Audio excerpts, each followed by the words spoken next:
Mga taga-Efeso Kapitulo 5. Mamuhay ayon sa liwanag. Dahil kayo'y mga anak na minamahal ng Diyos, tularan ninyo siya.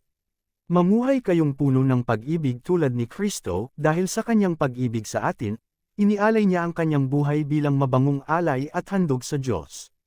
Kayo'y mga hinirang ng Diyos, kaya't hindi dapat mabanggit man lamang na kayo'y nakikiapod o gumagawa ng anumang uri ng kahalayan o pag-iimbot.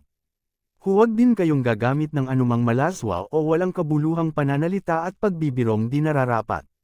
Sa halip, magpasalamat kayo sa Diyos.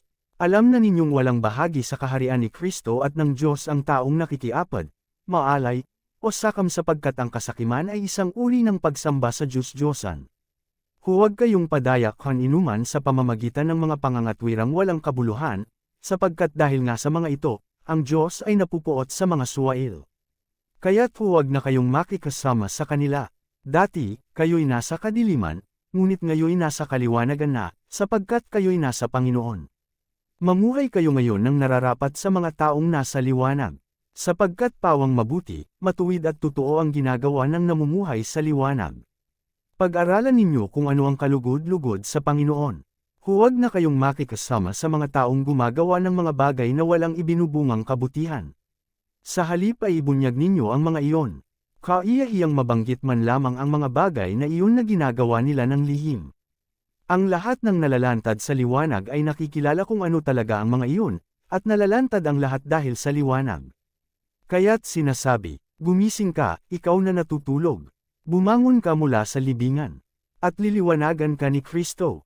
Kaya't mag-ingat kayo kung paano kayo namumuhay. Mamuhay kayong tulad ng matatalino at di tulad ng mga mangmang. Samantalahin ninyo ang bawat pagkakataon na kayo'y makagawa ng mabuti sapagkat punong-puno ng kasamaan ang daigdig ngayon.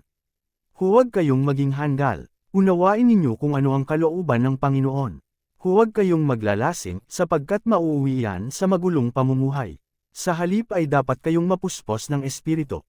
Mag-awitan kayo ng mga salmo, mga himno at mga awiting espiritual, buong puso kayong umawit at magpuri sa Panginoon.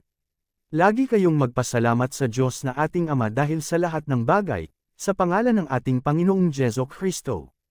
Tagubilin sa mag-asawa, paikop kayo sa isa't isa bilang tanda ng inyong paggalang kay Kristo.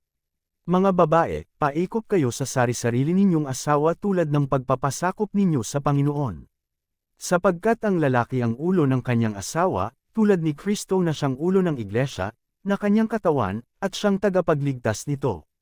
Kung paanong nasasakop ni Kristo ang iglesia, gayon din naman, ang mga babae ay dapat paikop ng lubusan sa kanilang asawa.